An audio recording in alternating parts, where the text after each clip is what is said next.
Laura bought these glasses. She loved them. I was groping for some way to keep Laura's name out of it. He was always quick to seize upon anything that would improve her mind or her appearance. Laura had innate breeding. I selected a more attractive hairdress for her. I taught her what clothes were more becoming to her. Through me, she met everyone. Men admired her. Women envied her.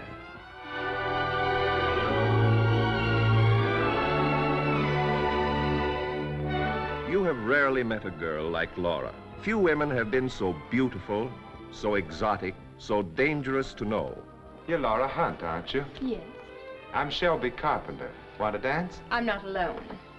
Oh, you poor girl. I bet he still does the polka. Yes, Betsy Ross taught it to me. It was as natural for Laura to be picked out from among thousands of alluring girls as it was for her to be surrounded by luxury, mystery, and scheming men.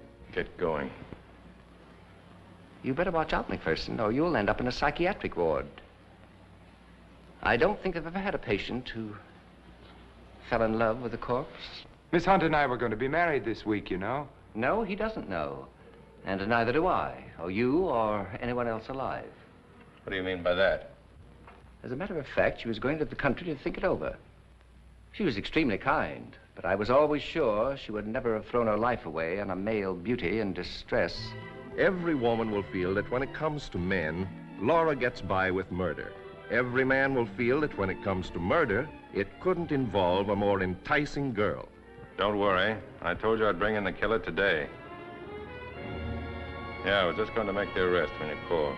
No, I can't tell you now. I'm not alone. You'll see when I come in.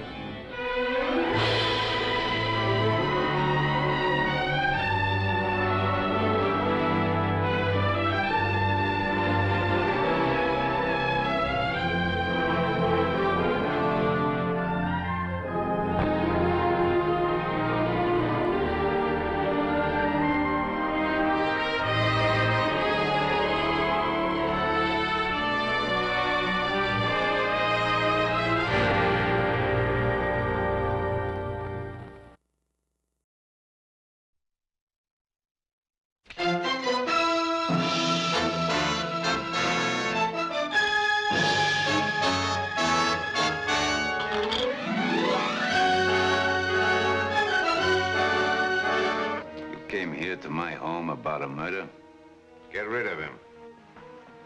Let's go, mister.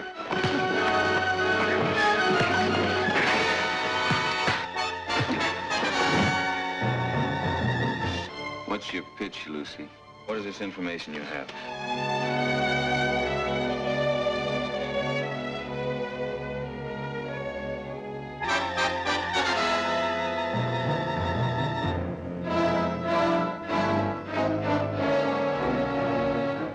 Stop the cross-examination. I didn't come up here to talk out of school. Why did you come up? Why don't we call it research or something?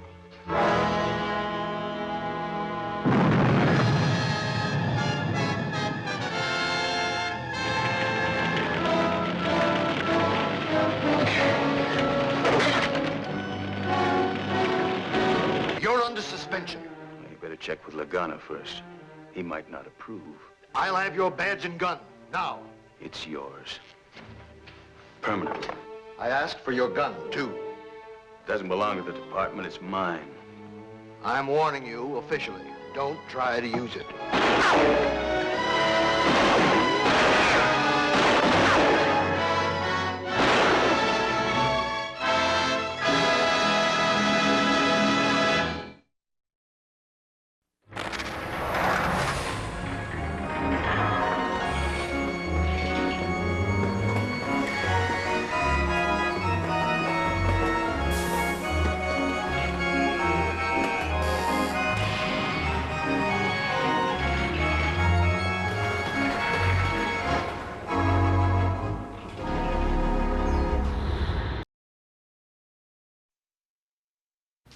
Hey, Fish. Yeah? There's a bankruptcy sale on this afternoon. You want to buy a cemetery plot? I got better things to do with my money. It might not be a bad investment. You might be able to rent it out until you needed it. Definitely not. I'm planning of donating my body to medical science. If they'll take it. Good morning. Good morning, Barney. Good morning. How's the coffee? Thick. Try mixing in some hot water. I did. That's what made it thick. Morning, Fish. Good morning, Wojo. Hi, Nick. Hey, Barn, you want to guess what's in the box?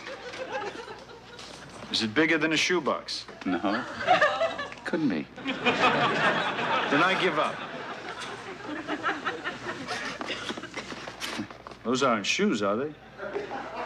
Come on, Barn, they're brownies. Oh. Gloria made them. Gloria? Yeah, this girl I met. She lives right down the street. She gets turned on to police officers. Go ahead, try one. They're good. They look wonderful, but I gotta watch my weight. You too, huh? Little spare tire. I don't know that I would describe it that way, no. Gloria calls them love handles. But you'd like her, Barn. She paints. And she plays the flute. And since I met her, she ain't been hanging around the police station anymore. Good, good. Hey, Nick. Yeah. Want a homemade brownie? You make them? No. Okay. Harris, want a brownie? No, thanks, man. Gotta watch the love handles. Hi, guys. Got your mail. Morning, sir. Oh, good morning, Levitt. Here's your mail, sir. Oh, thank you. And a copy of my service record. Thought you might want to take a look at it. It's pretty good reading. As soon as I get a chance. You'll find many examples of initiative, dedication to duty, and loyalty, sir. Loyalty. Courage is also indicated. Good. What you won't find, sir, is height. There's not a lot of height in there. Well, shortness is a result of parentage, of which my mother and father were both very good examples. 5'2" and 4'8". Dad liked tall women. So I have humor, but no height.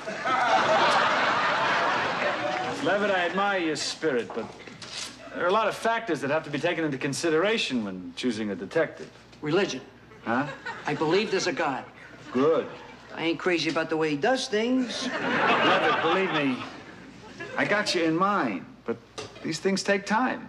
Yes, sir. I'll be on duty till 5:30, sir. Making it tough. Barney? There's a disturbance over at Washington Square. A couple of guys are having a duel with sabers. Sabers? I mean, sabers? That's what they said. Harris? Yeah. You want to go, Nick? Okay, Barn. Hey,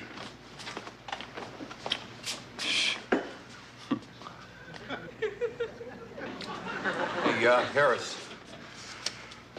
Where'd you hear that expression, love handles? Around the neighborhood.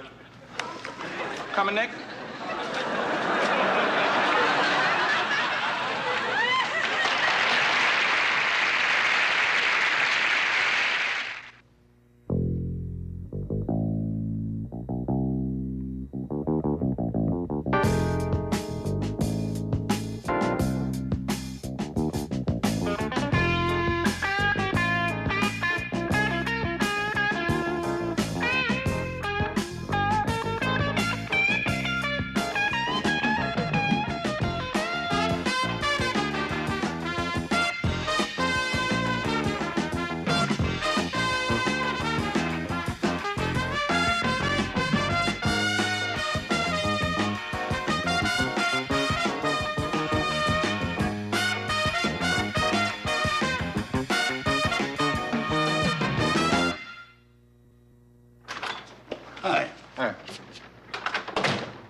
Yeah, you got a detective up here named Phil Fish?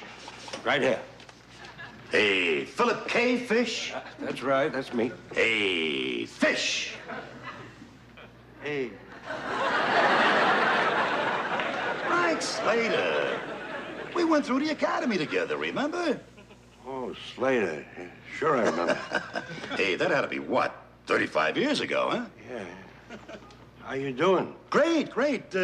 I was out in Queens for a while with the 165. But when they started with all that layoff business, Department sent me down here on TDY.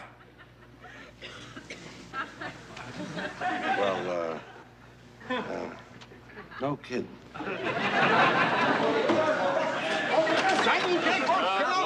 Just keep it calm, will you, please? Just keep it down. Hold it down. What's going on here? Ten short meal, Brazil. Wait, hold on. Whoa. Barn, that's Polish. Really? Would you mind? Dlaczego ty mówisz, że ja jestem... Quiet! Powiedz na co się stało. Ten człowiek miał Brazil. He says this man insulted him. On zasłużył na to. To był niemyli wieczór w teatrze. He said he deserved it. Something about the theater. Yeah, I'm an actor in the theater. Oh, he says he's an actor in the theater.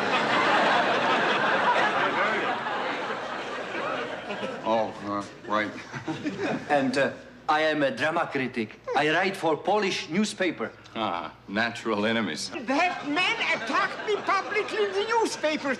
Every Polish-speaking person in New York will read that slander. I attacked your performance. And it was dreadful. Come on. Okay, I think we've had about enough of that.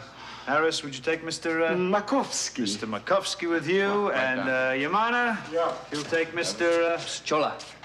With you. We'll all the pertinent details here. You gentlemen, cool down a little, please. No more insults. So, you've been doing great, huh, Phil? Detective Sergeant. I'm proud of you, Phil. Hey, tell me something. Are you still married to Bernice Gruber? Oh, yes. What a woman. Boy, there was a time... Well, listen, the best man won. I beg your pardon? Name? Chola. Zbigniew Chola. You spell it like it sounds. P-S-Z-Z-O-L-A.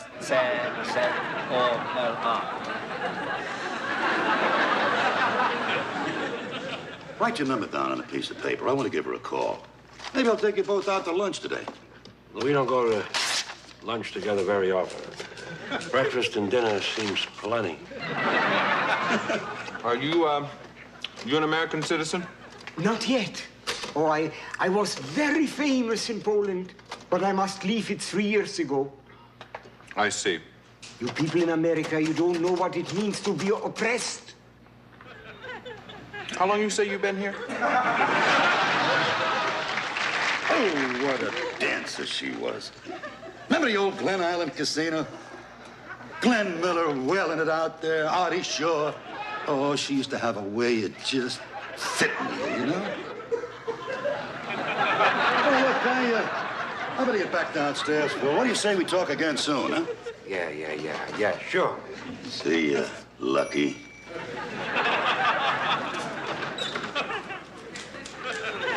Yes, ma'am. Thank you. We'll take care of it. Right. Hey, Barn.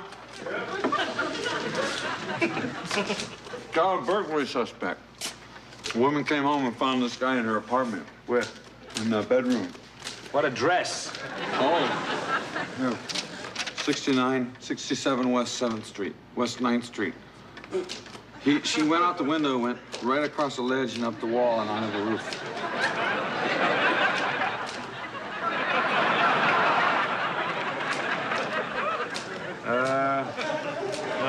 Fish, go with him. Yeah. But take care, run around up there. Oh, don't worry about it. You better take a couple of cars. Yeah, no problem, Barney. Oh, quick energy. Makes it easy to get the jump on the bad guy. No, he was once a fine actor with Polish National Theatre, but now... You want a brownie? No, I want to go away from here. They're pretty good. Look, see, you dunk them, and they get nice and mushy. Thank you. Good word, mushy. Mushy. The play was The Sacred Bird of Krakow. Do you know it? I don't think so, man. Come on. Oh, it was beautiful. I am the star, and the audience, they just worshipped me. And he? What does he say? Here, Janusz Makowski. That's me. Janusz Makowski plays his role like a howling jackass. It's heavy, man, heavy. A howling jackass, he calls me. I apologize to the jackasses. I don't think this is funny. Funny boy. Funny boy. What's happening, baby? The music of life seems to be like a bell that is ringing for me. And from the way that I when the bell starts to tick, you all right? Barney. Is your mother from Killarney? Hey, Barn, I think he's stoned. Stoned? What are you talking about? Hey, what do you say we guys go down to the beach and shoot some clams?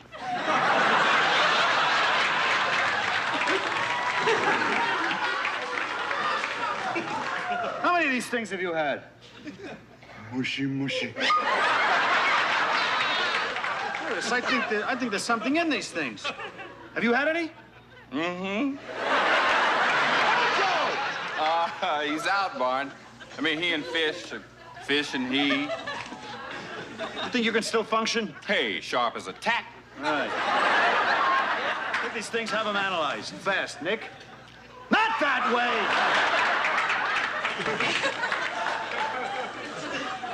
I think it got hash in him, Barn. Hash? From the way that I feel.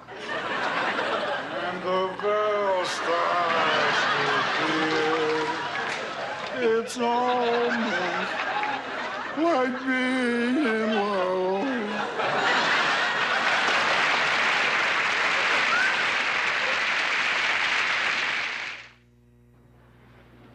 Okay. Yeah, all right.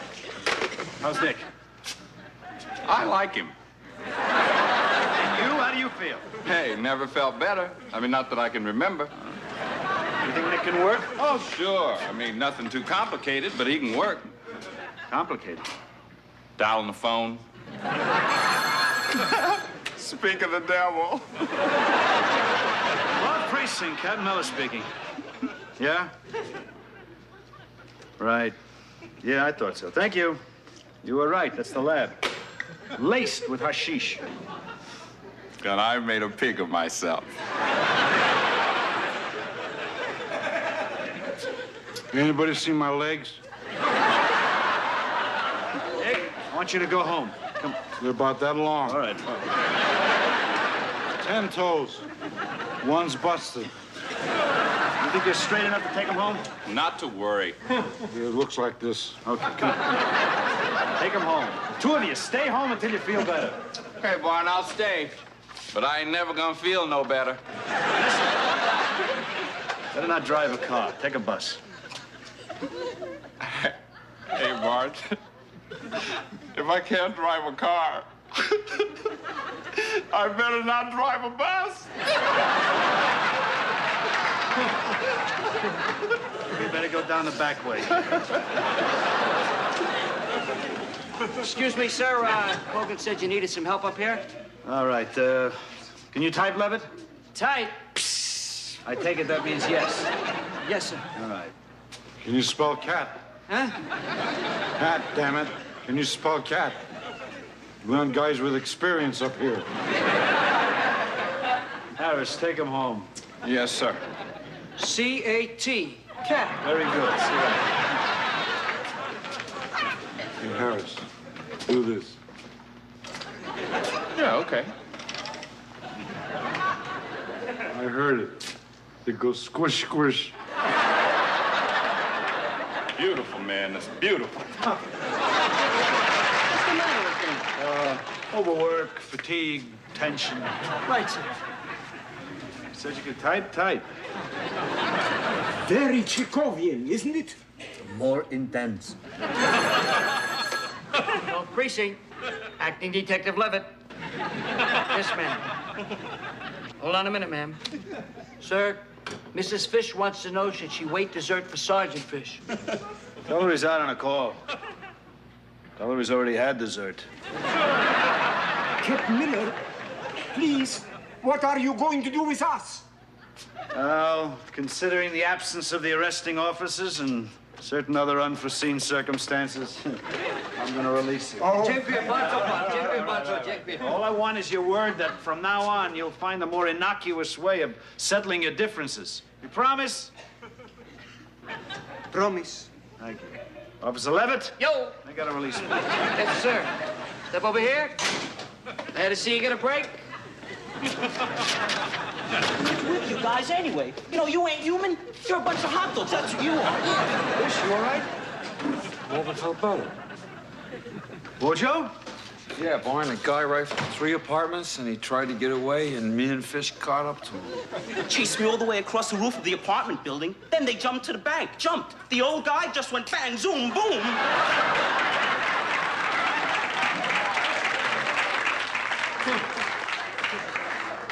Yeah. I mean, how'd you do that? That's got to be 12 feet across there, huh? What do you think, you're playing with kids? Hey, sit down, will you? Wojo, are you aware that those brownies you brought in this morning were laced with hashish? No kidding. I don't feel a thing. I know. Are you sure? Verified by the lab report. First time in 20 years, I felt really good. And it has to be illegal.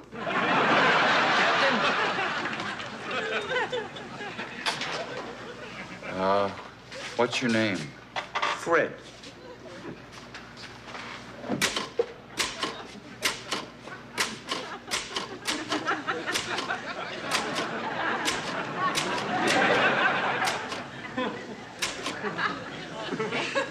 Fred what? Gentlemen, free to go. Mr. Makovsky and Mr. Chola. Right.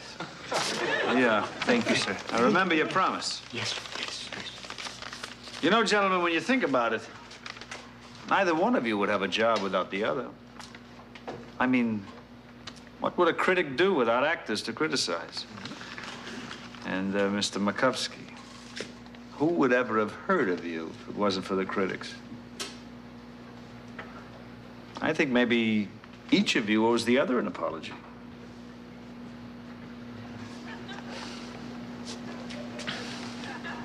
Mr. Scholar, what the captain says, it's true. And I confess I acted very foolishly.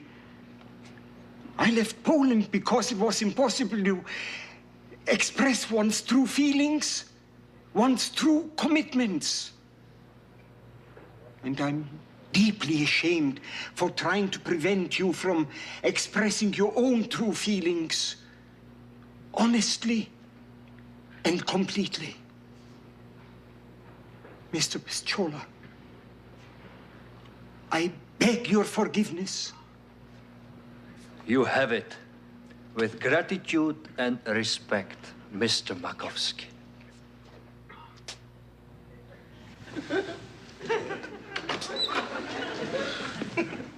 Now that was a performance.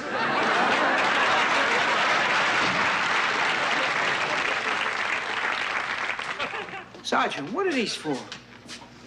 Crowd control.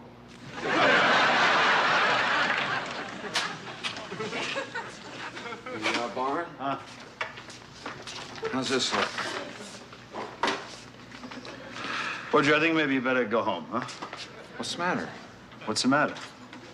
On the criminal offense, you typed burglary 6 times. Just trying to make a point.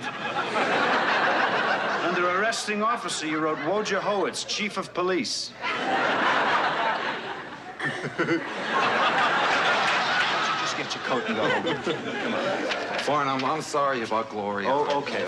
Barn, you forgive us? We'll talk about it another time. Barn, to err is human. To forgive, divine. Wojo, will you get your coat and go home? Forgive me, Barn. Be divine. I forgive you. Thank you.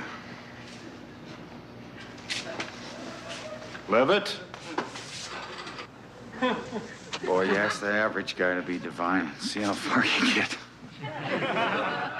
Right? Yeah, sure. Levitt, I want you to take Detective Wojciechowicz home. Forgive me for saying so, sir, but he don't look overworked. He looks stoned.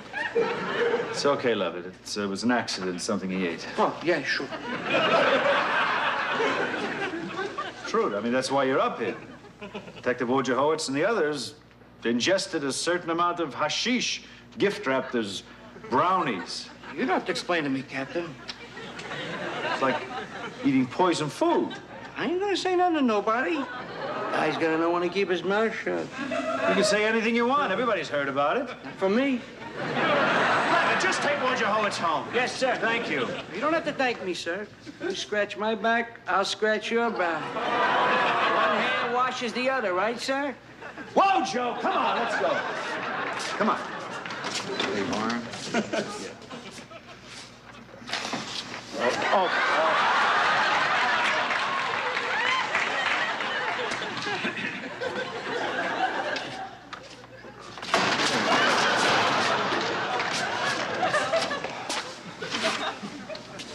Fish. Yeah. You all right? Yeah. Sure? Yeah. Okay, take him downstairs, fingerprints and photographs. Right away. Come on, criminal python. Hey, what a lunch you missed, Fish, baby. What a lunch. What? Like I told Bernice, if you ever get tired of her, I'll take her in a minute. What a hunk of woman. And you want to know something?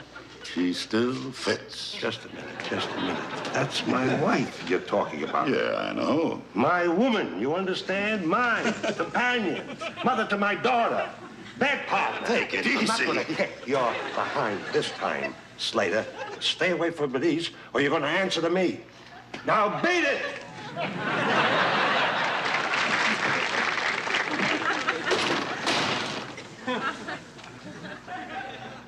Oh, my God, what am I talking about?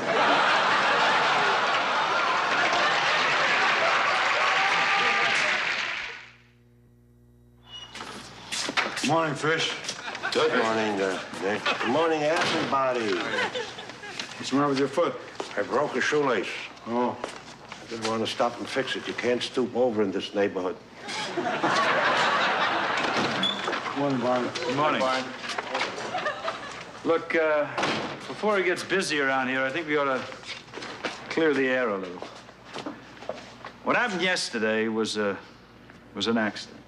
It's just one of those things that happens, and you hope never happens again. I just want everybody to know that as far as I'm concerned, the incident is forgotten.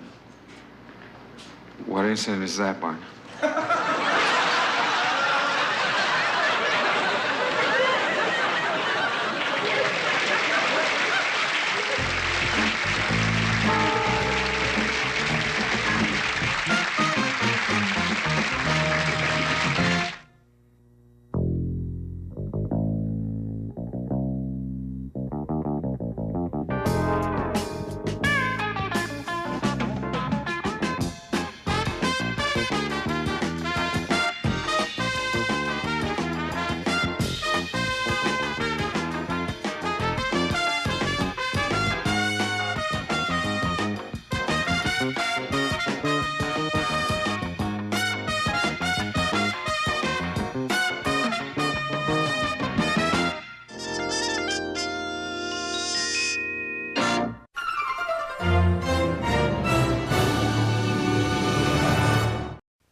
Dancing and singing in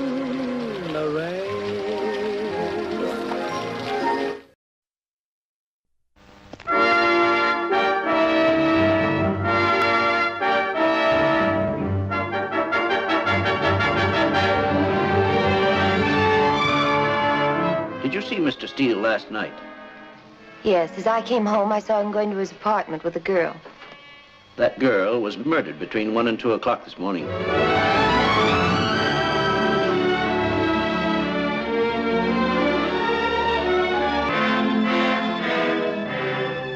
I hadn't anyone till you. I was a lonely one till you. What's he doing here? With or without his wife, or tailing me. I've been looking for someone for a long time. I didn't know her name or where she lived. I'd never seen her before. And a girl was killed, and because of that, I found what I was looking for. First, you have to have enough imagination to visualize the crime. You're driving up the canyon. You put your right arm around her neck. You get to a lonely place in the road, and you begin to squeeze. You're an ex-GI, you know judo, you know how to kill a person. Go ahead, brub. Squeeze harder.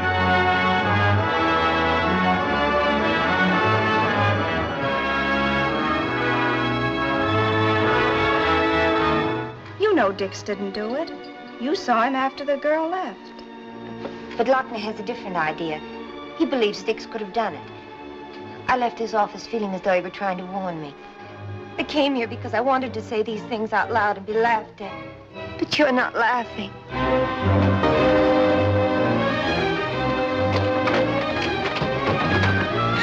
Let me in. So are you taking to Las Vegas? No, I Are you packing to go on a honeymoon? Yes, of course. Or are you packing to run away from me like you ran away from Mr. Baker? Dix.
I'm sorry to intrude on this tender scene.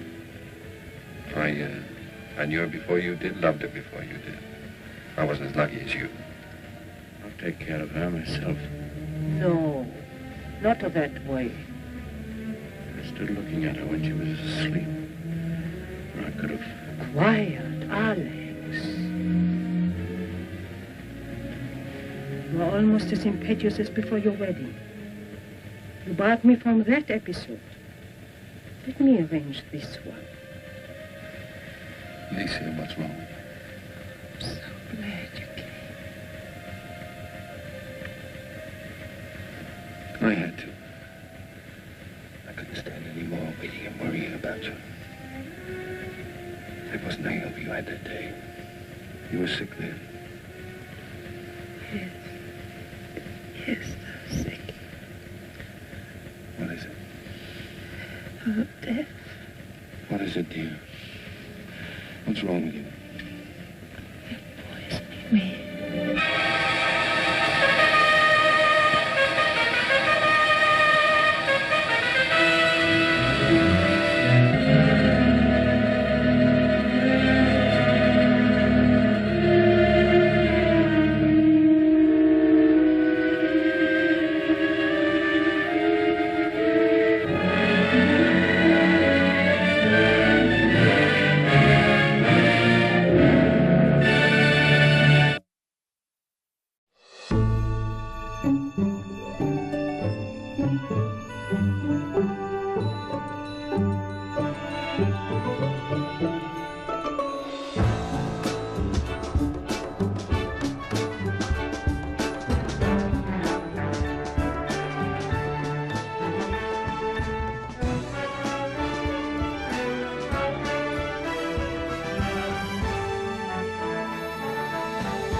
Tattoo. Wait.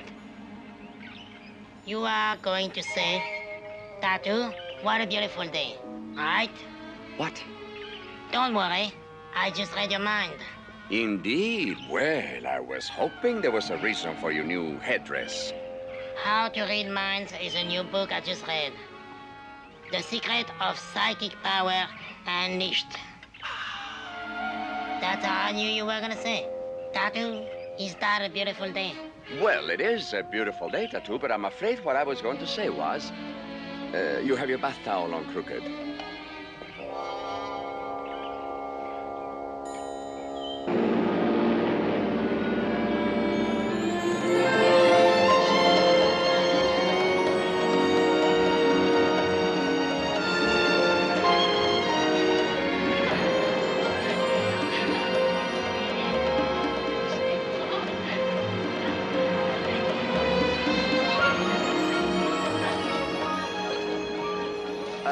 Tattoo, excuse me.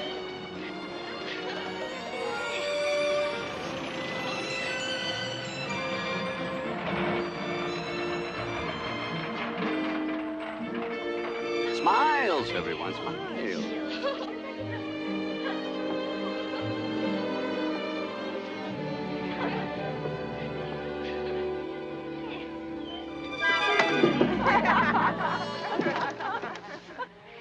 Are we lowering our standards, boss? That inauspicious gentleman, Tattoo, is Mr. Stanley Schechter, a San Francisco-based process server. His is a life filled with seedy hotel rooms, wayward husbands, and deadbeats of all sizes and shapes. Another freebie? No, Tattoo. His ambition has always been to become a private investigator, another Sam Spade, Philip Marlowe, Lou Archer. His fantasy is to solve a big case, one worthy of his talents. In that case, I'm afraid that Mr. Schachter's client is in serious trouble. When do we eat? Chew! Oh, Mumsy, your allergies. Might have known they'd have flowers here. I'm hungry. A family like that is a fantasy in itself. What do they want? Well, most of the family just thinks they're here on vacation, but it's actually Mr. Stoughton's fantasy, and he's asked for two things. First, a modicum of peace and quiet. I can believe that, but what's the second? Something he feels he's never had from his family. A little respect. Respect? Can we give him that? Oh, very easily, Tattoo. In fact, it was Mr. Stoughton himself who provided the schedule. Schedule? For a weekend of events for his family filled with elegance and good taste. A weekend wherein Mr. Stoughton will receive full and proper credit for everything. So they can see him in a new light, and they will respect him. That's what he hopes for, Tattoo. That's what he hopes for. My dear guests, I am Mr. Rourke, your host. Welcome to Fantasy Island.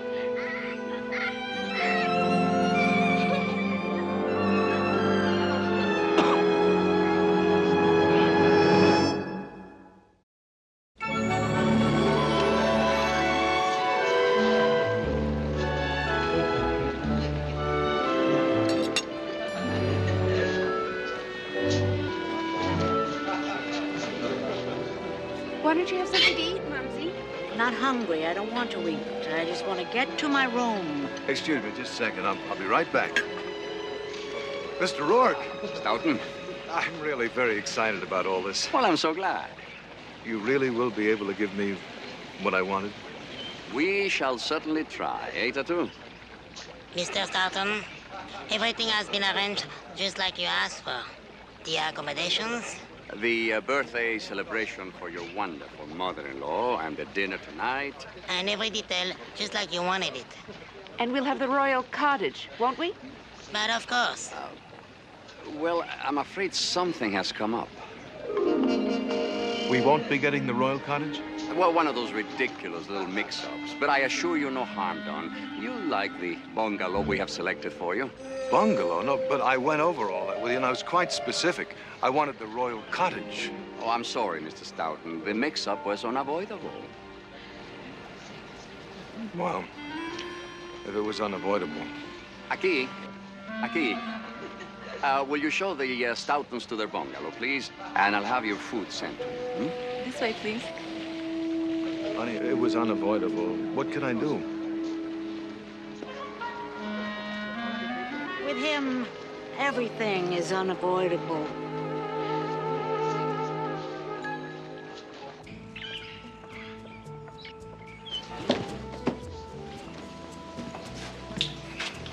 Oh, Mr. Rourke. Mr. Schechter, I hope you're enjoying yourself. Oh, yeah, I am. I was just wondering, when do we get started, Mr. Rourke? You are aware, Mr. Schechter, of the very real dangers involved in your particular fantasy, are you not? Dangers? What dangers? Mr. Schechter, a private investigator, a good one, places his life on the line with each case. His life, Mr. Schechter. Literally. You do understand this? Oh, sure I understand it. Well, I came here to do it, so let's do it. You shall, Mr. Schechter. Very soon.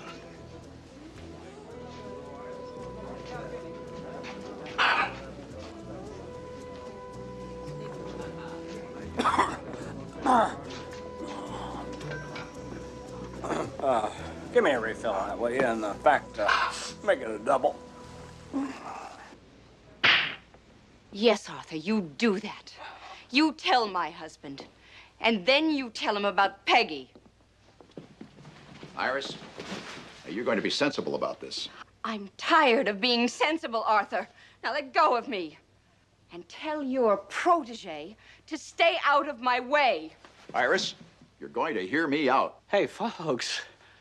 Hey, fella, you stay out of it. Well, I don't mean to interfere, but... Good. Let's keep it that way. Iris, sit down. I don't think the lady wants your company. So why don't you just, take off, okay? Oh, dear. Oh. My car's just outside. That's his Gunsel. I'll take care of him.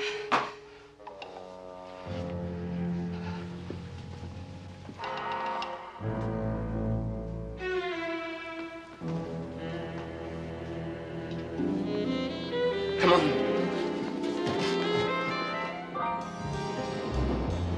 Her name was Iris. Iris Chandler. Spelled C-L-A-S-S, capital C and underlined. She needed a private eye, and of course I was available. When she looked at you, it was like a 30,000-volt charge. With a message in those deep blue eyes, it would melt a telegraph key.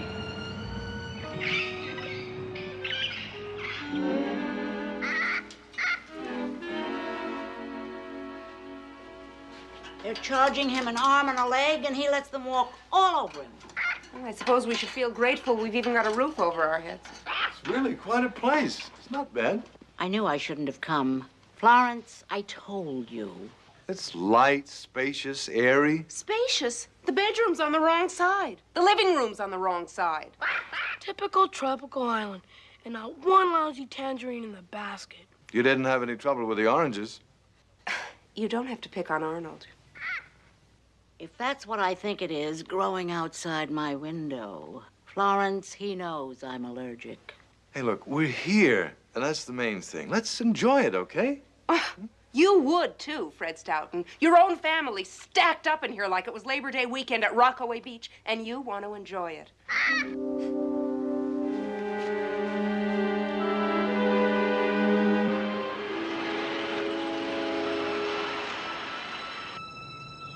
I like your taste in houses.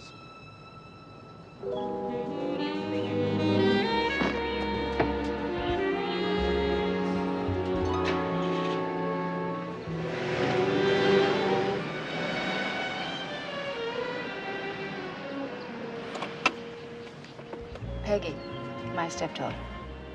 I like your taste in stepdaughters, too. Yes, she is attractive, isn't she?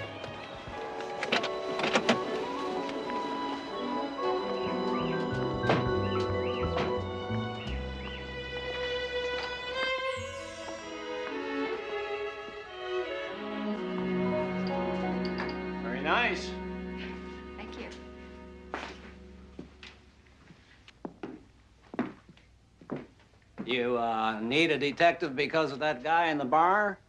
Arthur? Arthur Hemmings, yes. He owns what used to be called a roadhouse, a small nightclub, a cocktail lounge. Don't tell me, don't tell me. There's a casino in the back. Why, yes. Casino, horse parlor, anything else he can make $1 from. How much are you into him for? It's my daughter who's into him, sir. Not my wife. Molly. I presume this is the detective you said you were going to engage? Mr. Schechter, my husband, Theodore Chandler. How do you do? How do you do? You told him about Peg's IOUs. So far, she's signed $50,000 in IOUs. Oh, why don't you just pay him off? Arthur won't let us just pay them off. Can I get you a drink, Mr. Schechter? Never when I'm on a case. Those markers are Arthur Hemmings' entree into the Chandler fortune. Otherwise, the police will be informed. Peggy will be prosecuted, jailed. Excuse me, Mrs. Chandler, but gambling debts cannot be legally collected. Bad checks can be, Mr. Schechter. Oh. She paid the markers by check, and the checks bounced. Unless she has the markers, she can't prove the checks were written for gambling debts. My daughter may be wild and uncontrollable, Mr. Schechter, but she's my daughter. And the thought of her in prison... You want the markers? I want her out of the clutches of that monster. You've come to the right man, Mr. Chandler.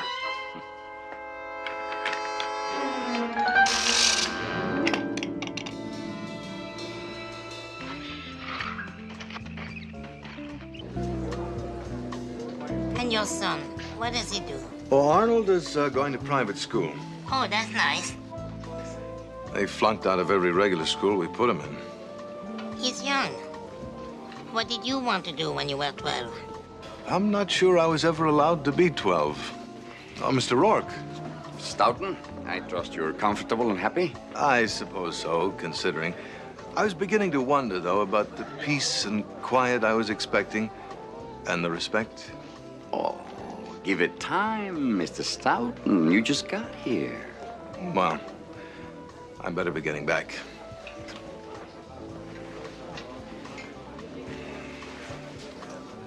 Mr. Stoughton had a very good question. And you did not even have a good answer. No peace, no respect, not even a tangerine in his fruit basket. Too much attention to picky little details, Tattoo, is the mark of a small man. And I am a small man. Arthur's club is on the other side of town. You know, Mrs. Chandler, there's more to this than you're telling me.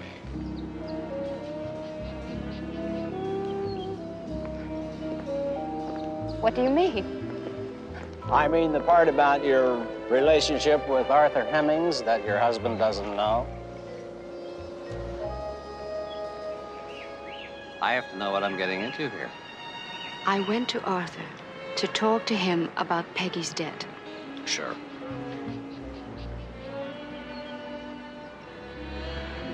My husband is dead from the waist down. Arthur Hemmings is a man, a whole man. He's strong and beautiful. Mr. Schechter, you're blushing. Me? No, you're kidding? No, it's just, I'm something I ate. I think I'm choking on one of them walnuts. Don't you understand? I was weak. I am weak. I need your help. I'll help you.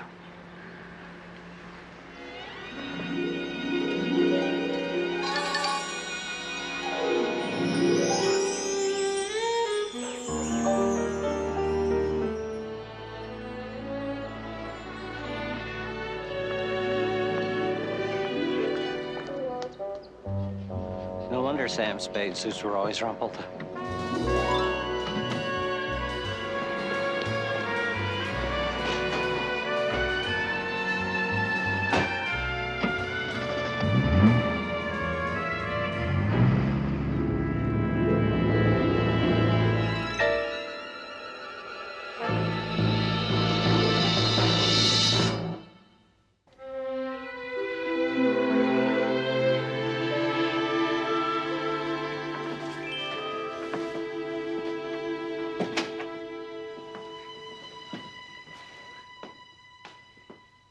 Mr. Rourke? Oh, Mr. Stoughton, no, please forgive me. I was, sit down, sit down. Oh, thank you. May we offer you something to drink? No, thank you. I've been giving a lot of thought to that dear, gracious lady, your mother-in-law. Oh, you mean about the birthday? You wanted a party, but I thought we ought to do something different to celebrate the occasion. Well, that depends. Mumsy doesn't always like things to be different. I'd be willing to bet one kind of birthday party she's never had, this time of year in New Jersey, you know, is a picnic. Oh, for heaven's sake, she loves picnics. There, you see? Then we must prepare a very special picnic for her. What else does dear Mumsy like? Well, she's very sentimental. She likes old-fashioned things, mushy songs, Irish tenors, pickled eggs. Good. Let's see if we can work out something really nice. Old-fashioned, sentimental. Oh, speaking about old-fashions now, she's not much of a drinker, but there's a certain kind of punch she likes with a bit of a stick in it, you know? You're really quite fond of the old lady, aren't you? No, but my wife is. And I'm very fond of my wife.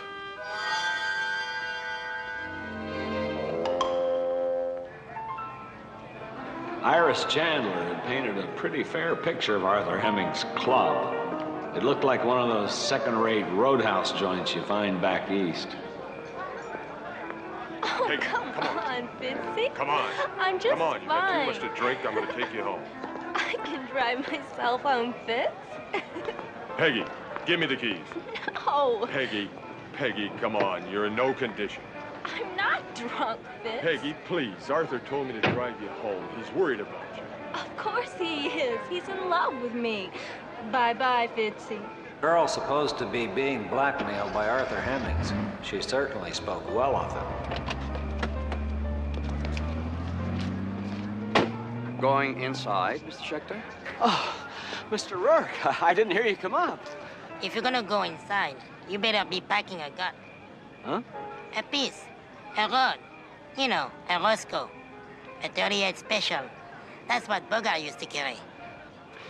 I'm afraid the danger my friend portrays is quite real, Mr. Schechter. That's why we've come. The situation you're involved in has gone beyond the point I first anticipated. Beyond the point where I can control your safety. Rest assured, we are prepared to refund the price of your fantasy in full, of course. It's really that dangerous? If I'm gonna give back money, it's got to be dangerous. But this is my big case, the one I've dreamed about all my life. Mr. Schechter, it could very well be the case that ends your life.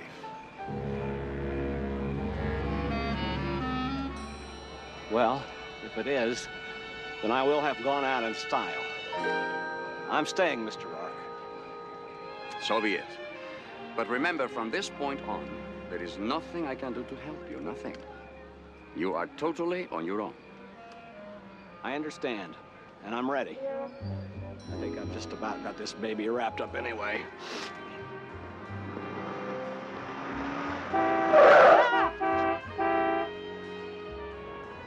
Come on, let's get out of here.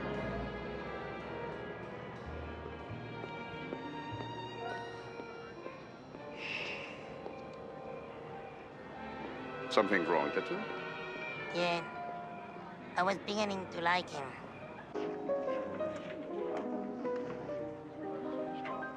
You seen Arthur? Try the office, honey.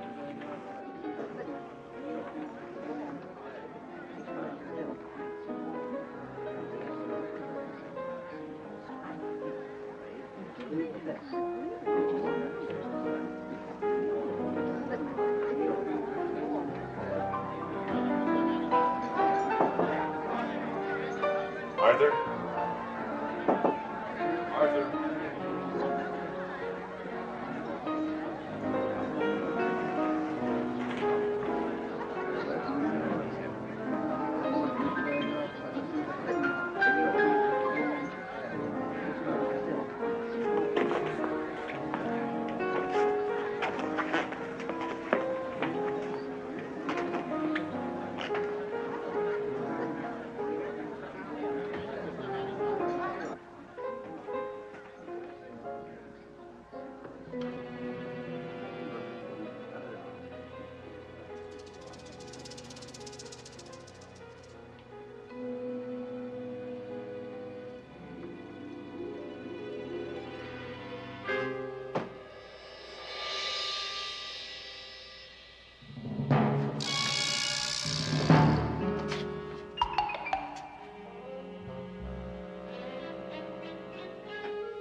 Hemmings. He's dead.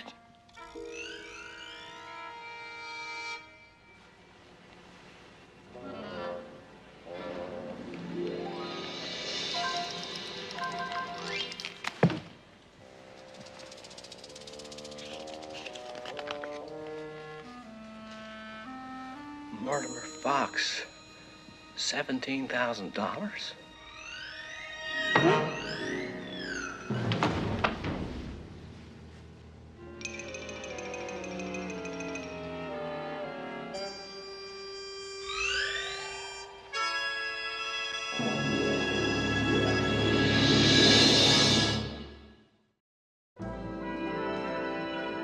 It was 4 a.m. and I knew now why Mr. Rourke had tried to warn me last night. The big, hard-looking cop was Fallon, Sergeant Gus Fallon. They weren't buying my story about somebody sapping me, but I wasn't going to tell them about the marker I found signed by Mortimer Fox. Come on, Lieutenant. What reason would I have to kill Arthur Hemmings? I never even saw the man before yesterday. Who says a hired killer has to be friends with his target, Schechter? Draper, you keep this jackass away from here. I will kill somebody. Him! All right. Look, Stanley, I'm sorry, but we're going to have to take you in. Okay, Lieutenant. I'll come downtown and talk it over. Everything except who hired me. Now, that's confidential. Are those really necessary? No, put them away, Gus, huh? Come on. Come on.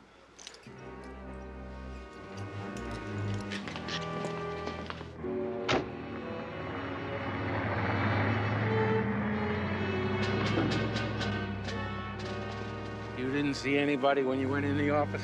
If I saw him, you think I'd have let him hit me? Maybe he followed you in. No, I'd have heard the tongue of the door lock click if anybody opened it.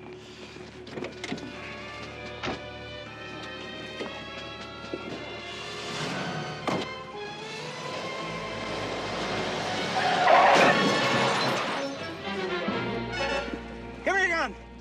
Sorry, Lieutenant, but I got a personal stake in this now. I find anything, you're the first cop I call. 1 Alpha 7, we got a fugitive. Male Caucasian, 145 pounds. Short.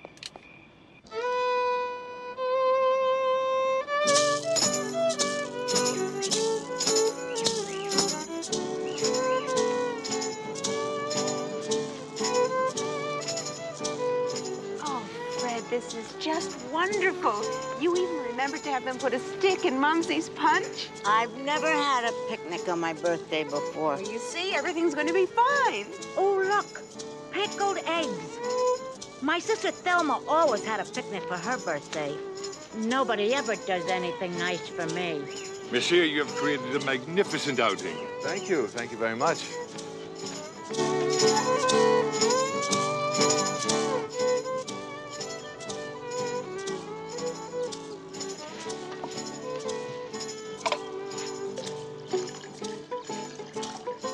A little more punch, Mumsy?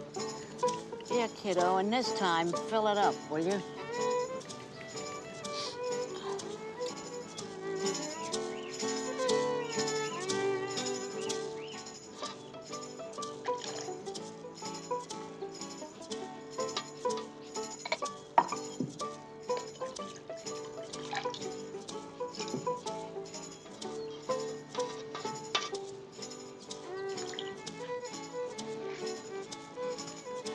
Here you go, Mumsy. Well, that's more like it.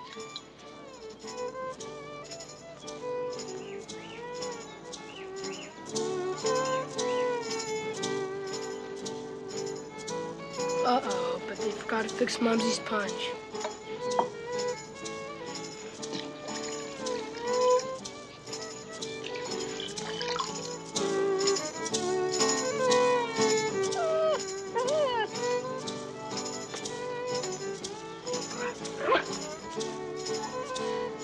Go away.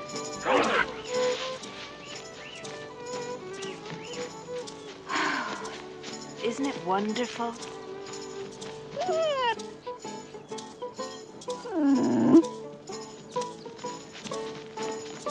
Yeah, I guess so. Not what I call entertainment, though.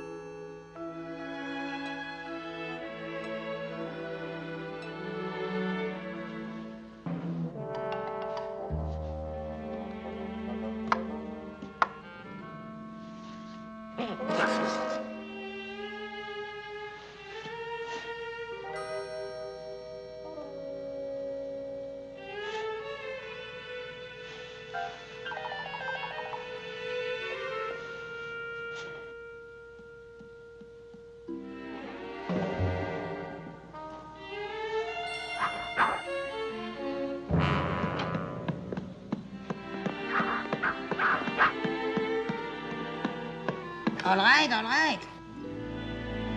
Having difficulty, Tattoo? No trouble, no trouble. They tell me Chester is very good. He beats almost everyone. It does not make any difference. With my funny tune psychic power, I know every move before he makes them. Ah, I see. And besides, he's only a monkey.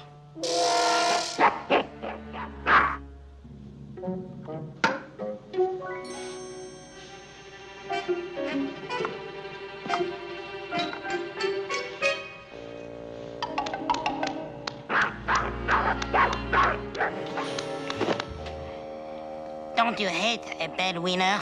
Mm-hmm. Tu me dois une revanche.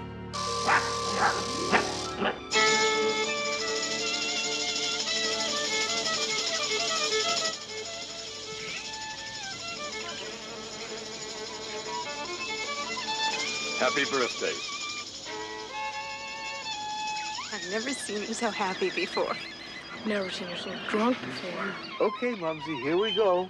Come on, old girl. Now, first, make a wish. What's that? It's chocolate.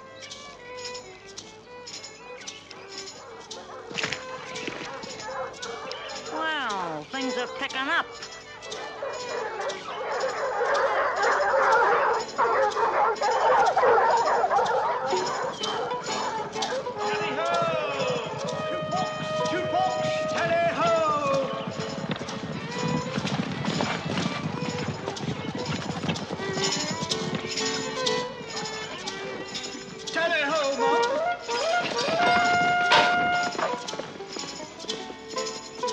Now that's entertainment.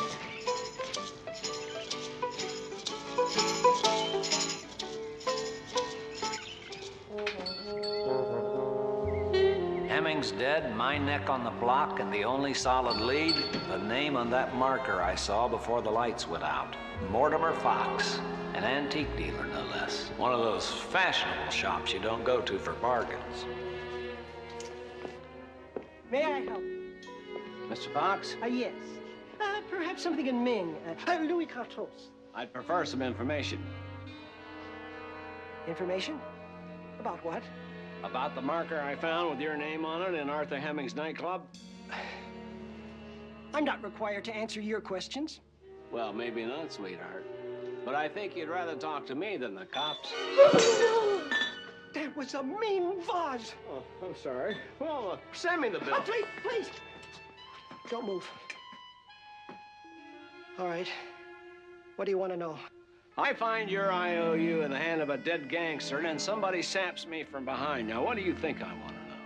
Arthur was dead when I walked into his office. Oh, so when I walk in, naturally, you have no choice but to hit me. I didn't know who you were. I didn't care. All I wanted were the markers in Hemming's file.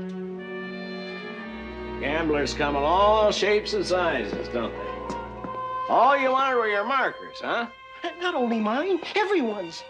I mean, if Arthur was torturing me, you can imagine what he was doing to other people. You got everybody's markers? Yes. And I'll be sending them back to the people who signed them. Let me have Peggy Chandler's. I'll take them back to her personally. That's all I want, Mr. Fox. Just the ones from Peggy Chandler. I don't recall any markers with that name. Here, I'll show you.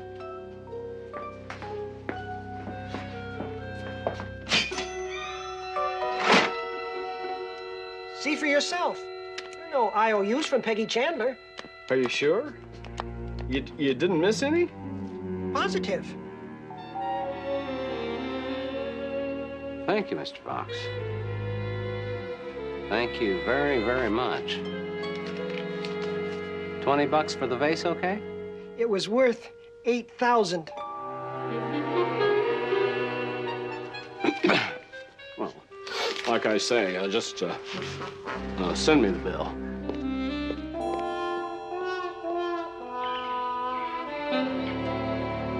Mumsy, are you all right?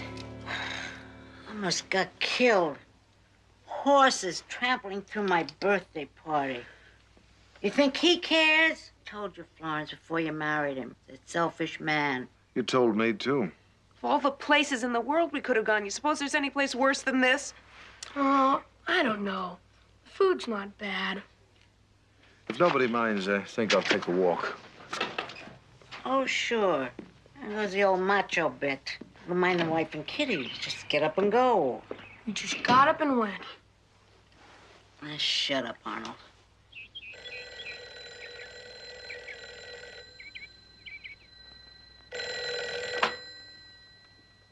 Hello, Iris? Stanley? I think you might be in great danger. We have to meet. Whatever Peggy or Arthur told you was a lie. There are no IOUs, sweetheart. None. The Roadhouse. The police closed it after the murder. I'll meet you there at 10 o'clock tonight.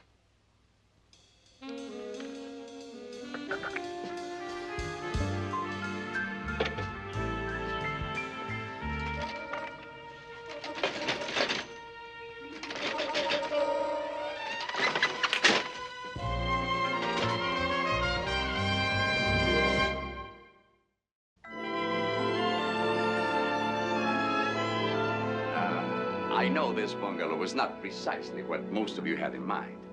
It's a mild way of putting it. Dreadful is what it is. Fortunately, there is another family quite partial to it. In fact, they have it every year.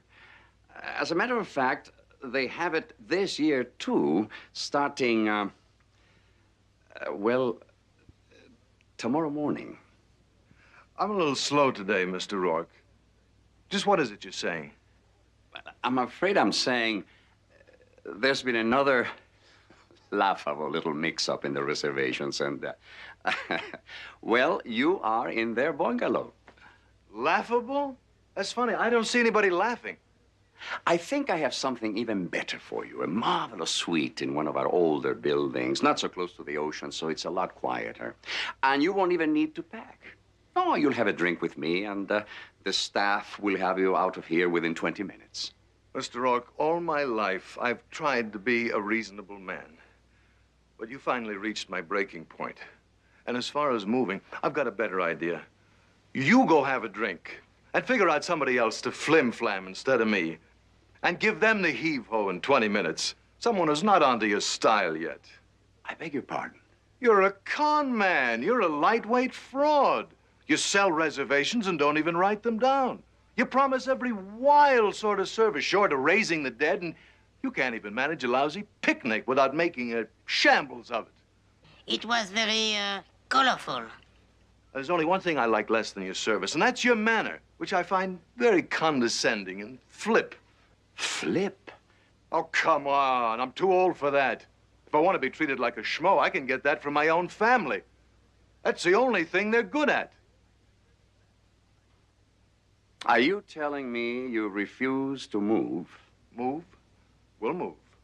Monday morning, from here to the plane. In the meantime, if there's one hint of bad service or inconvenience, you'll hear from some lawyers. If there's any discourtesy, that'll be between you and me, outside, with the coats off. Well, sir, if that's your attitude. Tattoo?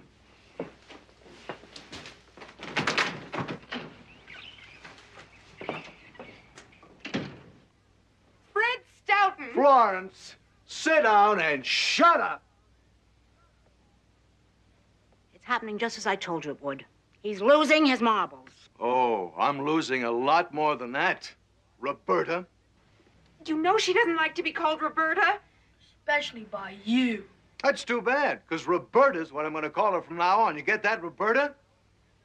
And that's not the only change I'm going to make in this family. I can feel it coming on now. Acid indigestion, heartburn. The stewardess on the plane will get you something for it. Plane? The next plane out of here. Taking your mother back to some of her other kids. He doesn't want me. Want you? I never have. Florence, go help Roberta pack.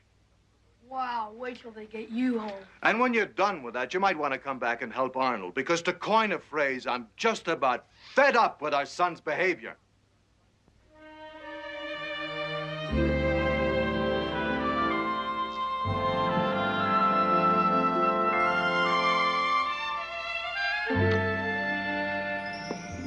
It was 10 o'clock, the time in any investigation when a good private eye would have to rely on a hunch, a gut feeling.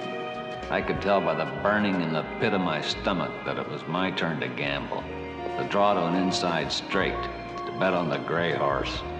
I was so close to breaking this baby wide open I could taste it.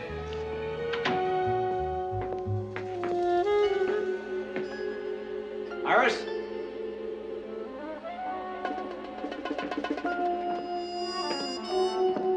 It was quiet. Too quiet.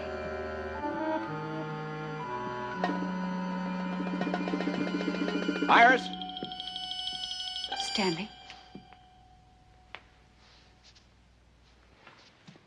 Oh, I was so worried about you. I'm okay, you're not.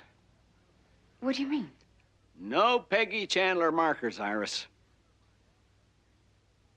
Didn't you hear me? Stanley, you're lying to me. Why are you lying? Whoever killed Arthur also took the markers. That's what happened. Of course, that's what happened. No, Iris, what happened is there never were any markers of Peggy's. She lied? Iris, the only thing Peggy lied to her father about was her true relationship with Arthur Hemmings. She was having an affair with him. No. No, that's not true. Arthur threw you over the minute he laid eyes on your husband's daughter. He was crazy for her. That's what you and Hemmings were arguing about at the bar when you suckered me into it. I never asked you to interfere. No, but I think you knew I would. You set me up then, and you set me up again in Hemmings' office. How can you say those things? How can you even think them? Oh, come on, Mrs. Chandler. All I have to do is ask your husband who told him about Peggy's IOUs. It couldn't have been Arthur because there never were any markers in the first place. And it certainly wasn't Peggy. Oh, that leaves only one other person. Me. I came back here again. One final attempt to persuade Arthur to end this foolish infatuation with Peggy. Well, it got out of hand. He struck me. I had to defend myself. Yeah, with a pair of scissors or some equally sharp instrument in his back. It was an accident, I swear. Oh, Stanley. If you feel anything for me, anything at all, you can't turn me in now, not knowing how I feel about you. Oh, Stanley, we could go away together. The two of us together. Yeah? Go away where? Anywhere you like. We can go to Miami, Rio. No, I couldn't trust you, Iris. Watching my back every time you're in my arms is not my idea of a healthy, mature relationship. No, baby. You're taking the fall.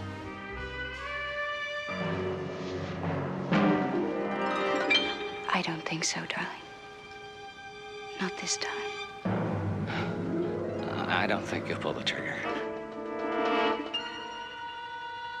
At least not in front of an audience. Lights, please.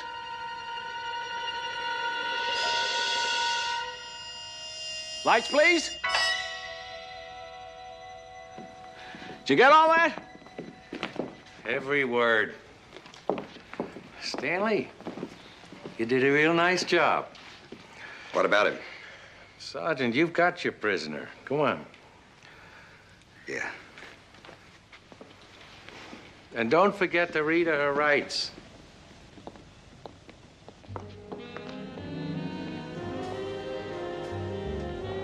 Once again, she looked at me with those baby blues that carried the 30,000 volts. But this time, I wasn't buying.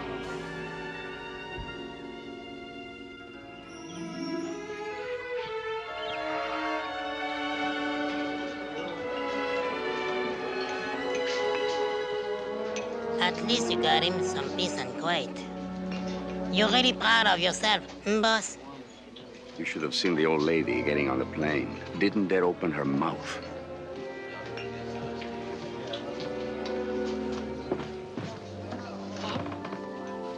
Hi, Arnold. Can I talk to you for a minute? Sure. Sit down, son. I've been doing a lot of thinking.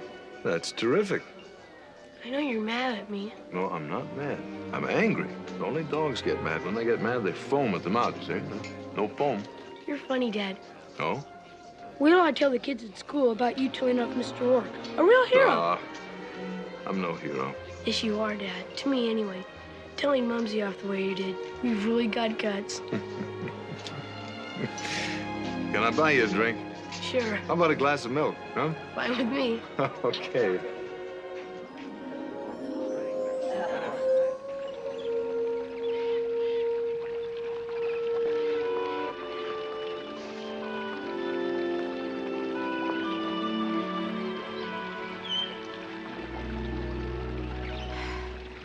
Arnold told me you were out here. I suppose it was an oversight. Not tossing me out with everybody else. Toss you out? What are you talking about? You're my wife. I love you.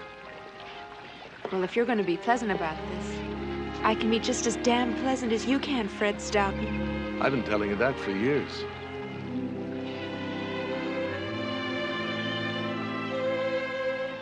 I take it all back, boss. This time, you should really be proud of yourself. Thank you. You see, Tattoo, being the owner of Fantasy Island means never having to say you're sorry.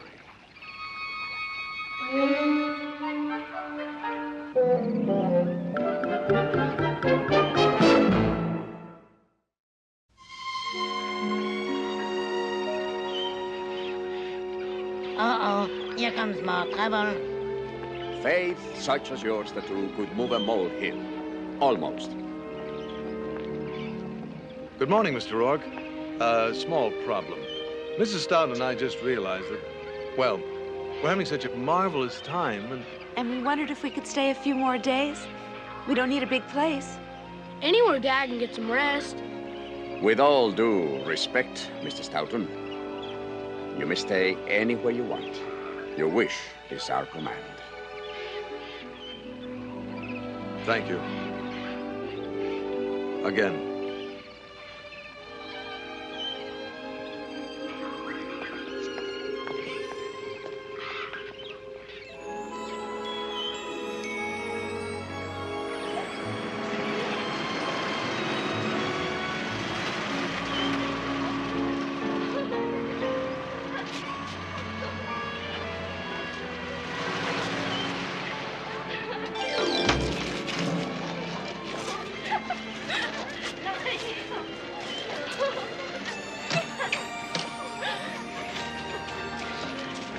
Well, Miss Schechter, was your fantasy all that you anticipated? Mr. Rourke, it was more than anything I could possibly have dreamed of.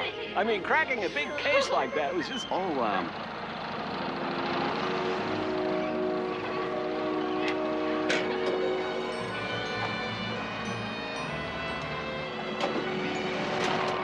Mr. Rourke, we want to thank you very much. Yes, it was truly a unique opportunity for our entire cast and company to rehearse our play in such authentic sets. I am so glad you're pleased, and I hope you have a very pleasant journey. Thank you. Thank you. Goodbye. Goodbye.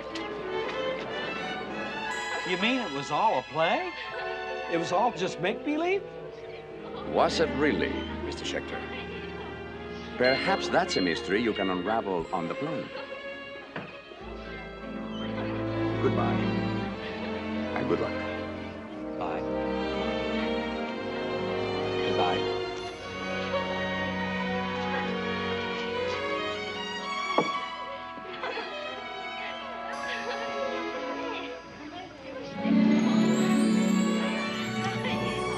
Tattoo, I just noticed.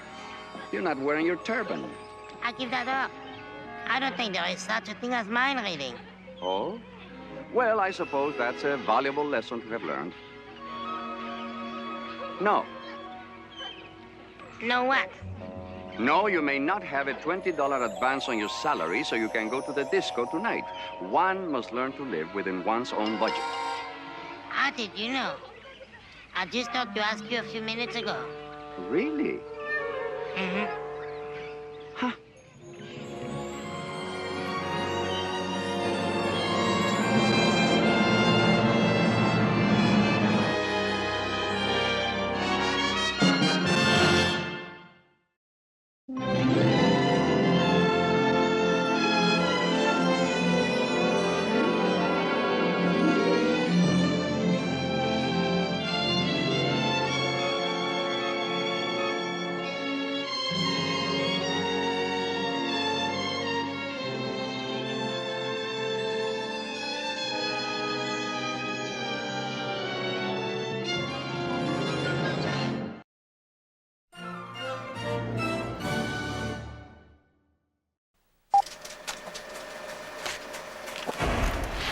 You know how to whistle, don't you, Steve? You just put your lips together and blow.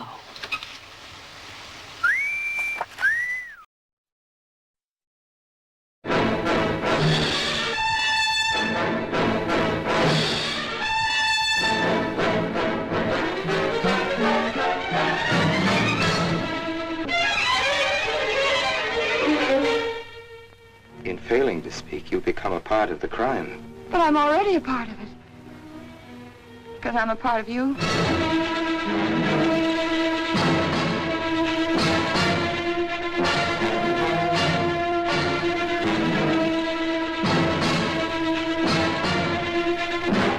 Gee, Mr. Wilson, you must be wrong. Mary wouldn't fall in love with that kind of a man. Well, I hope I am wrong, Noah, but that's the way it is. People can't help who they fall in love with.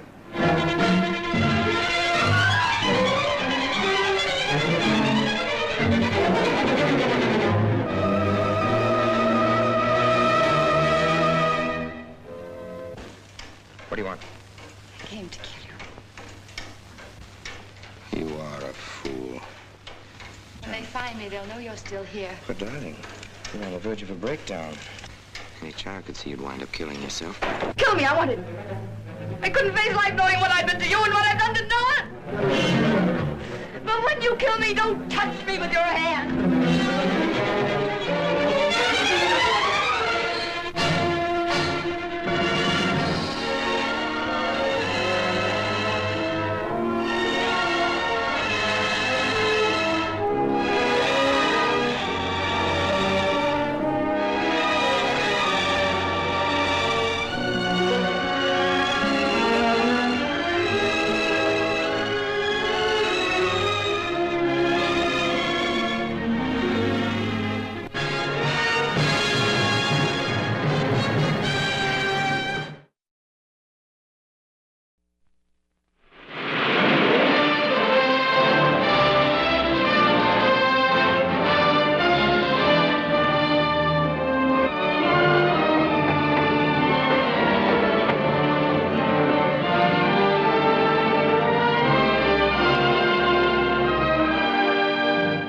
Fellows meet, like you and I.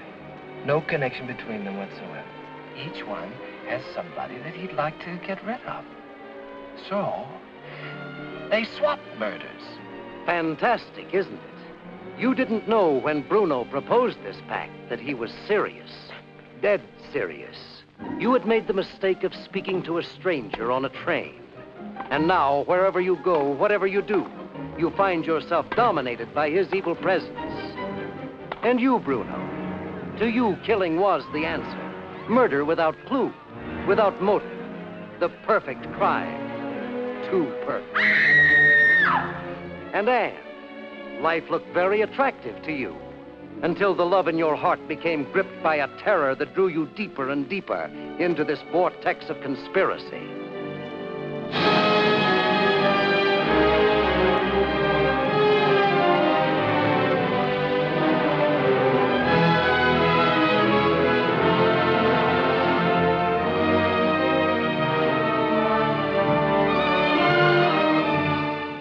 Like to be double-crossed. I have a murder on my conscience, but it's not my murder, Mr. Haynes. I wonder if you know how much I love you. Brazen woman, I'm the one to say that.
Trust me, I know what I'm doing.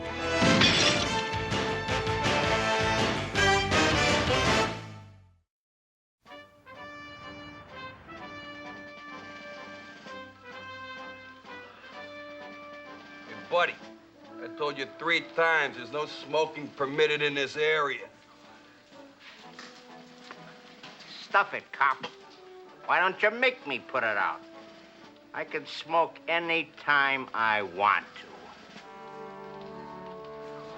to. Not when it's against the law. Personally, the only kind of smoking I approve of comes from the barrel of a gun. Hammer, you came within an inch of that man's face. I know. I must be pulling to the left.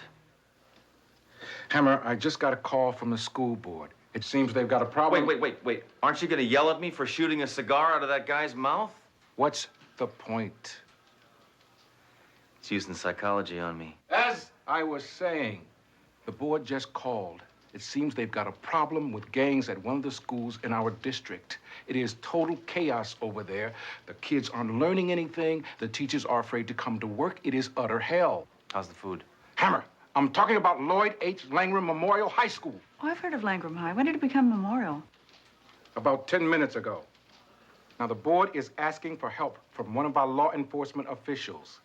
And they've specifically requested you, Hammer. Now, wait a minute. I don't want to babysit for some wimpy, runny-nosed zit faces. Haven't they tried any alternatives? What about that Straighten Out program where convicts warn youths about prison life? They brought prisoners in to speak at the school last month. The kids aided them in making an escape. Oh. Now, these animals are violent, destructive, and they have no respect for authority. Don't worry, Captain. I won't be suckered in by their virtues. Besides, we're talking about kids here. I mean, how bad can they be?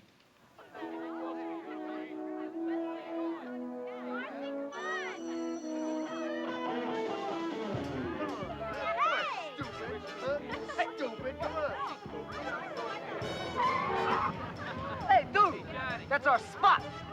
Move! Get out! Shoot!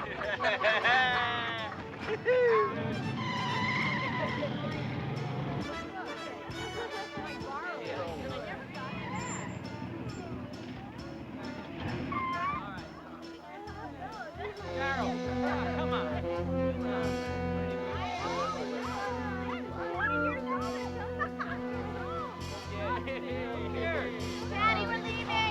Like the truck jacket.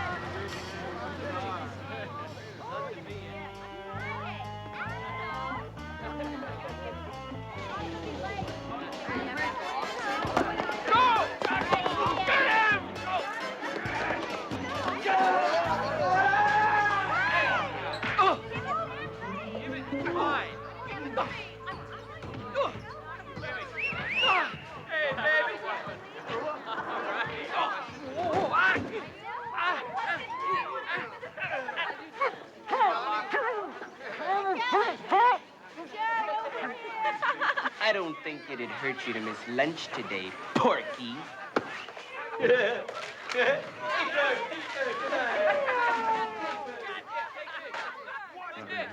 Will not talk in class. Well, good. Yeah, I'm glad to see some attempt at discipline around here. Oh, no. They're making me write this 100 times. What? What kind of teacher are you? I forget. I haven't taught in years. But they do bring me an apple every day. I've seen enough. Hammer down!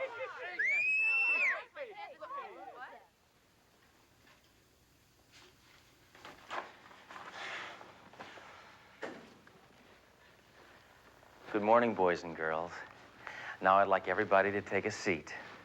Pronto!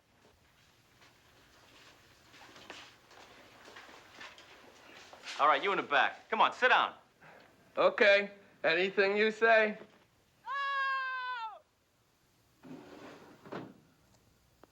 All right, listen up. I'm Inspector Sledge, and this is my gun. Another cop? We had a SWAT team in here yesterday. Hey, Fox. I'm Turk. Hey, Turk. Hey, Turk. Right. I'm Detective Dory DeRoe. Baby, you ain't nothing to me but a badge and legs. Yeah. Hey, Truant. You're late. Hey, give me a break, all right? Had to jump bail to get here. Son, that's no excuse for tardiness. My old lady didn't wake me up, all right? Your mother? No, my old lady. You think you're tough, don't you? You want to go through puberty again?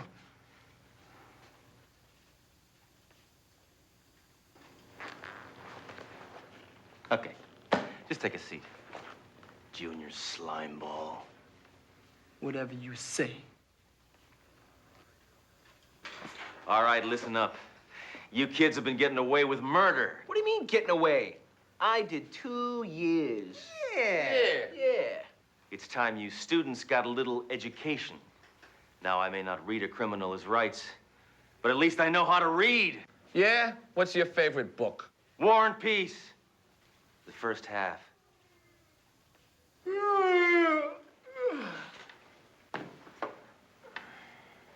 Where do you think you're going? The track. Are you on the track team? No, I got a bet on the 5th race. Well, class isn't over yet, ragweed. It is for us. We run this school. Yeah. I'm gonna shake you guys down for weapons. By your ankles! Hammer, you can't do that. Adolescents have special rights. They're underage. You mean I have to wait until he's 18 before I throw him off a roof? Oh, I'm almost finished. Will you stop that? Oh. Hammer, what's going on at that school? You've made over $1,000 in requisitions. What's all this stuff for? Hey, I had to get some teaching aids. You know. Sledge, I did a check of the license plates of that limo we saw at the school. Vehicle's registered to a well-known racketeer named Ralph Roscoe. Ralph Roscoe.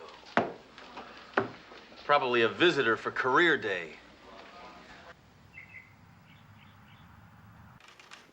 I was there first. Hey, knock it off! Now, look, I was sitting here. I'm telling you. Hello, boys. Hello, Mr. Roscoe. Hey, Mr. Roscoe, how's it going? Looking nice today. Hey, car's all ready. Good. Here's your remuneration. What's that? Didn't you learn anything in school today? No.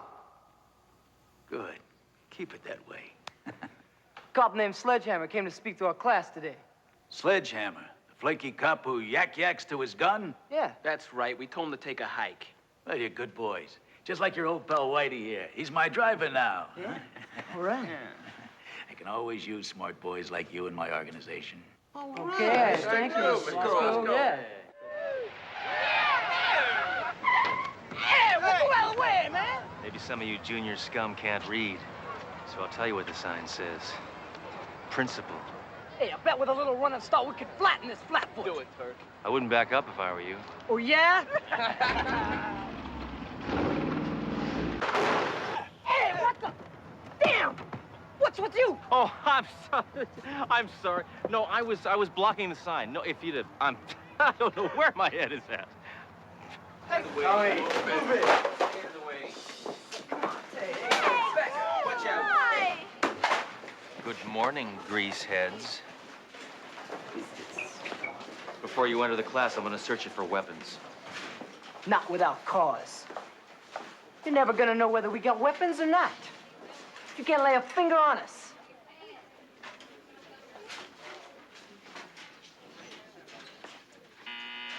What's this?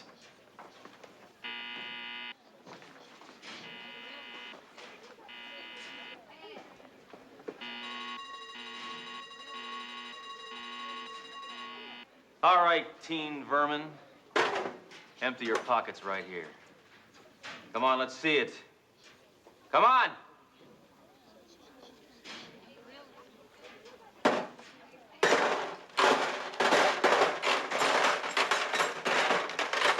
Must have lost 30 pounds, Butterball.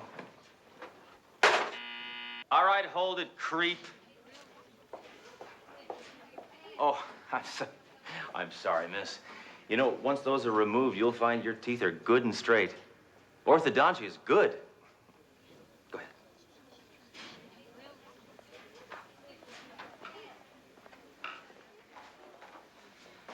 All right, attention, miniature misfits.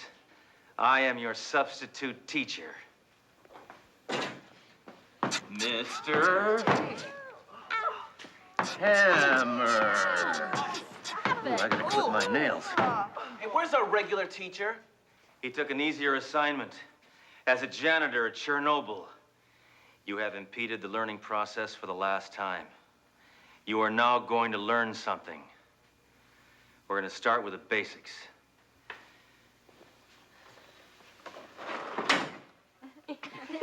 That's not how you spell it. Today, you die. Maggot. Now, that's the way you threaten somebody with good grammar. All right. Let's move on to the evolution of mankind.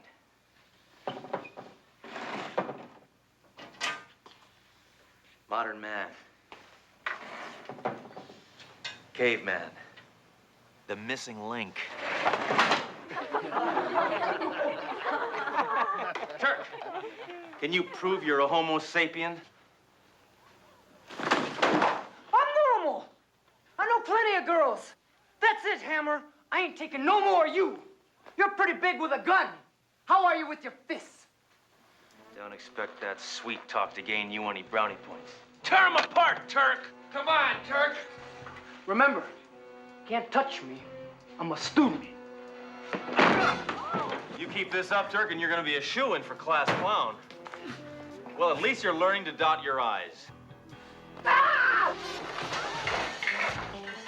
Thanks for cleaning off my desk, Turk.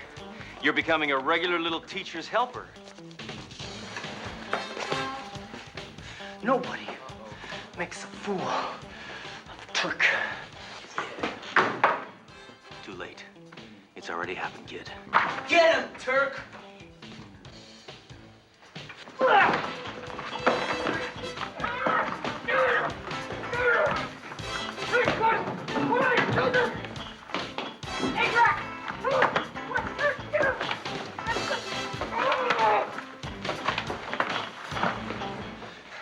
I'm gonna get that guy. Turk, maybe we should just let it be. He is a cop. Cop or no cop, he's dead meat. There's no doubt about it, Captain. That's Roscoe and his thugs leaving the grounds of Langram High. Good work, Doro. Why is Roscoe running a car ring out of a high school? Cheap labor? Where have you been, Hammer? I expected you 2 hours ago. I had to take the bus. Bus? What were you doing on the bus? Where's your car? It disappeared, okay?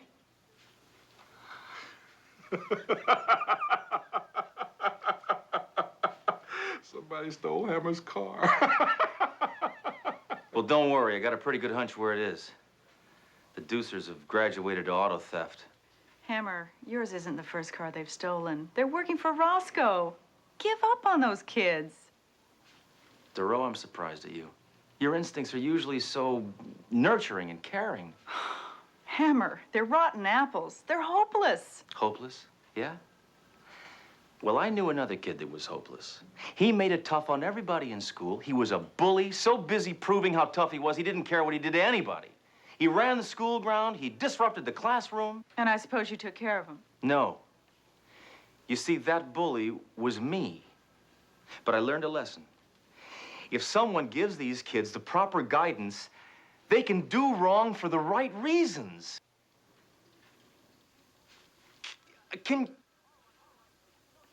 All right, forget it. No, just forget it. I'll take care of it myself, all right? I don't need your help. I don't need anybody's help.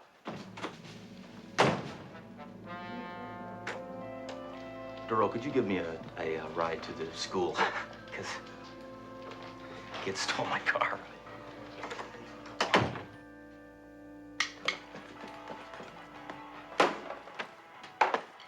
Did you have a nice walk this morning, Inspector? Poor Hammer. I remember how bad I felt when my mom's car was stolen. Oh, yeah? How long did it take you to give it back, you onion-sucking pizza face? Not here, Turk. Oh, listen, maggot, you still got time to straighten out. Don't you see that? You can be good people on the side of bad, or bad people on the side of good. Or bad on the side of bad or good on the side of good. The choice is clear. Hammer, you weird. All right, get your stuff together. We're taking a little field trip down to the precinct. Hey, we can't go. We ain't got no notes from our mothers. No problem. You're all under arrest.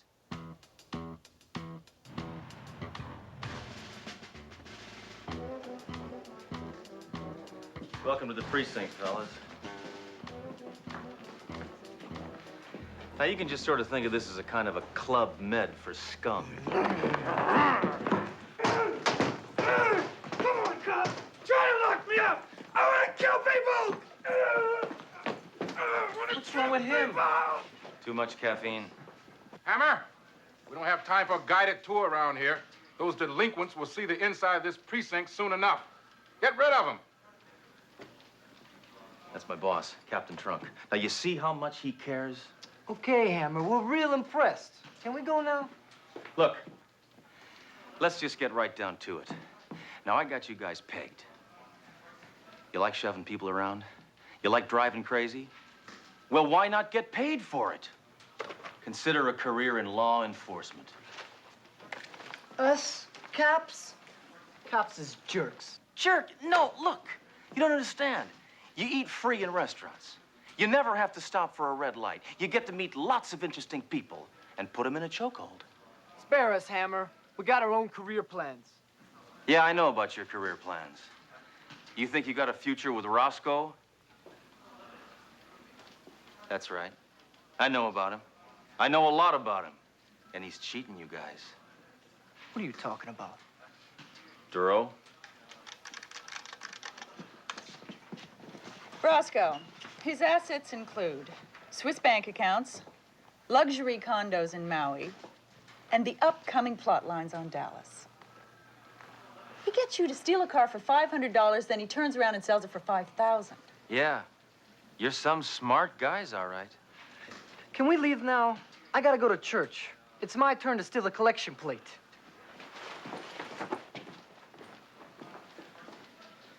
You kids will never learn. You know what we just learned, Mr. Roscoe? You've been cheating us. We ain't no dummies, you know. You're dealing with the deucers. We don't need you. You're out. Guess we got an education from Hammer after all.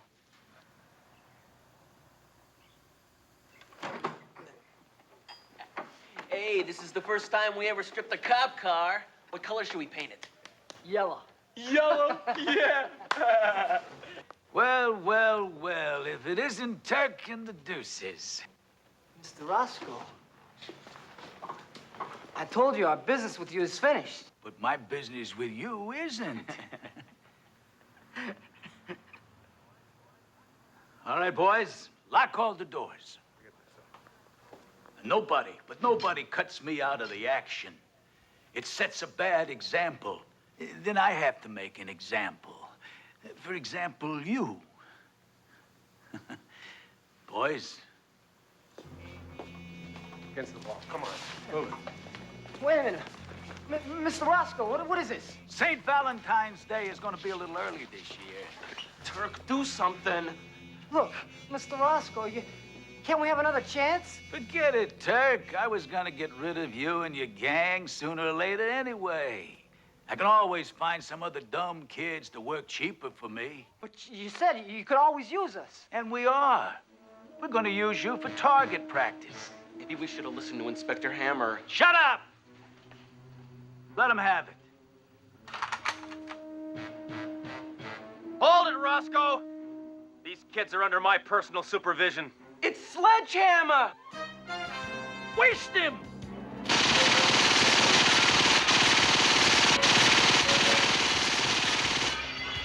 Huh? That's 7 years bad luck.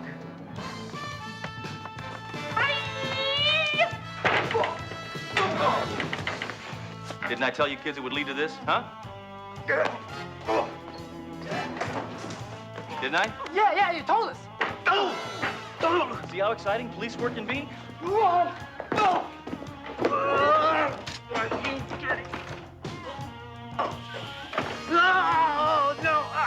You see? No! See the fun I'm having? Now, where else can you get paid for work like this? No, it's more than a job. It's an adventure. Get out!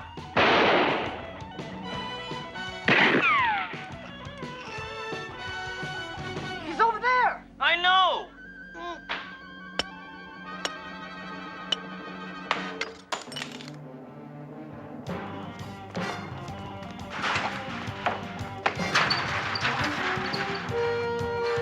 Whoa, whoa, whoa!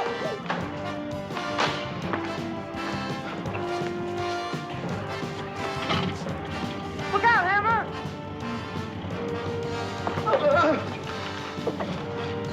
Looks like he wants to play chicken. What are the rules of chicken? First one to turn away is chicken. I love a challenge. Competition always brings out the best in a person.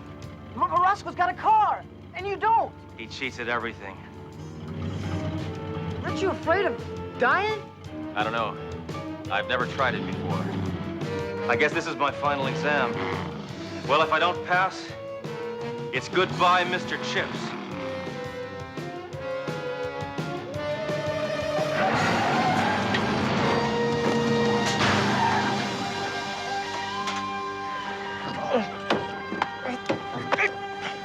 Sorry, pal. Joyride's over. All right, book him on car theft, racketeering, and a failure to yield the right of way.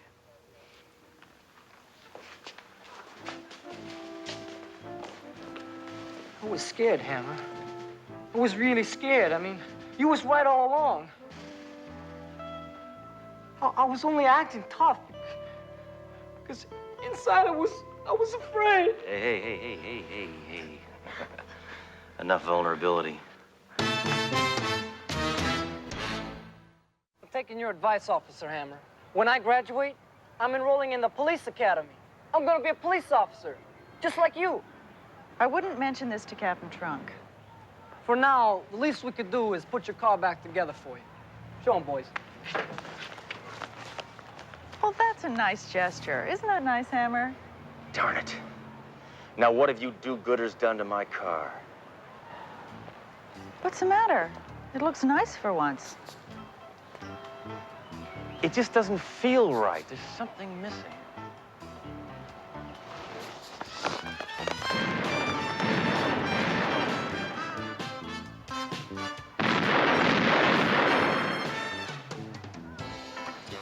That's better. You know, Hammer, I think you're right.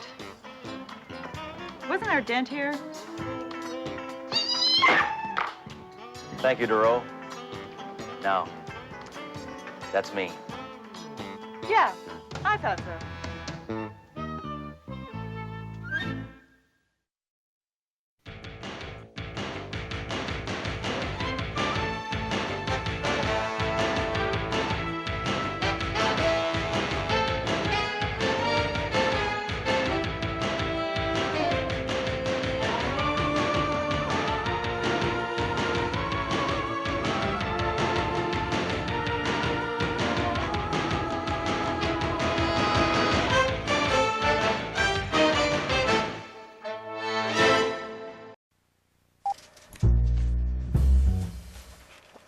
But you don't understand, Osgood. I'm a man. Well, nobody's perfect.